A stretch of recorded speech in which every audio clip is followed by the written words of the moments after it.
ಒಂದು ಸಣ್ಣ ಪಟ್ಟಣದಲ್ಲಿ ರವಿ ಎಂಬ ಯುವಕನಿದ್ದ. ಅವನು ಬಹಳ ಸಾಮಾನ್ಯ ಜೀವನ ನಡೆಸುತ್ತಿದ್ದ. ಜೊತೆಗೆ ಅವನು ಒಂದು ಪುಟ್ಟ ಪ್ರಿಂಟಿಂಗ್ ಪ್ರೆಸ್ನಲ್ಲಿ ಕೆಲಸ ಮಾಡುತ್ತಿದ್ದ. ಪ್ರತಿದಿನ ಅವನು ಪುಸ್ತಕಗಳನ್ನ ಮತ್ತೆ ಪೋಸ್ಟರ್ಗಳನ್ನ ಮುದ್ರಿಸುವುದು ಅವನ ಕೆಲಸವಾಗಿತ್ತು. ಬಾಲ್ಯದಲ್ಲಿ ರವಿಗೆ ಚಿತ್ರಕಲೆ ಮತ್ತು ವಿನ್ಯಾಸದ ಬಗ್ಗೆ ಅಪಾರ ಆಸಕ್ತಿ ಇತ್ತು. ಆದರೆ ಬಡತನ ಮತ್ತು ಕುಟುಂಬದ ಜವಾಬ್ದಾರಿಗಳಿಂದಾಗಿ ಅವನು ತನ್ನ ಕನಸುಗಳನ್ನು ಮರೆತು ಜೀವನದಲ್ಲಿ ರಿಸ್ಕ್ ತೆಗೆದುಕೊಳ್ಳಬಾರದು ಎಂದು ನಂಬಿದ್ದ. ಒಂದು ದಿನ ಆ ಪ್ರಿಂಟಿಂಗ್ ಪ್ರೆಸ್ಗೆ ಕುಮಾರ್ ಎಂಬ ವೃದ್ಧ ಬರುತ್ತಾನೆ.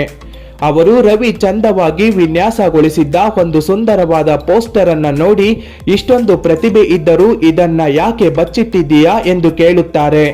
ನಂತರ ಕುಮಾರ್ ವೃದ್ಧ ರವಿಗೆ ಒಂದು ಪ್ರಮುಖ ಮಾತು ಹೇಳುತ್ತಾರೆ.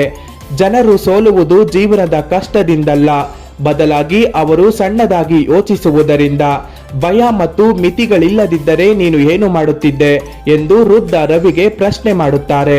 ಈ ಪ್ರಶ್ನೆ ರವಿಯ ಮನಸ್ಸನ್ನ ಬದಲಾಯಿಸುತ್ತದೆ.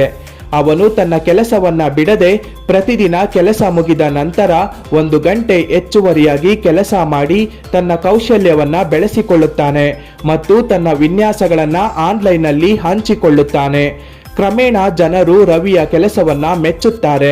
ಸ್ಥಳೀಯ ಅಂಗಡಿಯವರು ಅವನಿಗೆ ಕೆಲಸ ನೀಡಲು ಆರಂಭಿಸುತ್ತಾರೆ. ರವಿಯ ಜೀವನ ರಾತ್ರೋರಾತ್ರಿ ಬದಲಾಗದಿದ್ದರೂ ಅವನ ಆಲೋಚನೆಯ ರೀತಿ ಬದಲಾದ ಕಾರಣ ಅವನಿಗೆ ಹೊಸ ದಾರಿಗಳು ಕಾಣಿಸಿಕೊಳ್ಳುತ್ತವೆ. ಈ ಕಥೆಯ ಉದ್ದೇಶ ಇಷ್ಟೇ. ನೀವು ಸಣ್ಣದಾಗಿ ಯೋಚಿಸಿದರೆ ನಿಮ್ಮ ಜೀವನವು ಸಣ್ಣದಾಗಿಯೇ ಇರುತ್ತದೆ. ನಿಮ್ಮ ಆಲೋಚನೆಗಳು ನಿಮ್ಮ ಭವಿಷ್ಯವನ್ನ ನಿರ್ಮಿಸುತ್ತವೆ. ಭಯವನ್ನ ಬಿಟ್ಟು ದೊಡ್ಡದಾಗಿ ಯೋಚಿಸಲು ಆರಂಭಿಸಿದಾಗ ಮಾತ್ರ ನೀವು ಬೆಳೆಯಲು ಸಾಧ್ಯ. ಜೀವನವು ಒಂದು ದಿನದಲ್ಲಿ ಬದಲಾಗುವುದಿಲ್ಲ, ಆದರೆ ಮೊದಲು ನಿಮ್ಮ ಆಲೋಚನೆ ಬದಲಾದರೆ ಅದು ಎಲ್ಲವನ್ನ ಬದಲಾಯಿಸುತ್ತದೆ.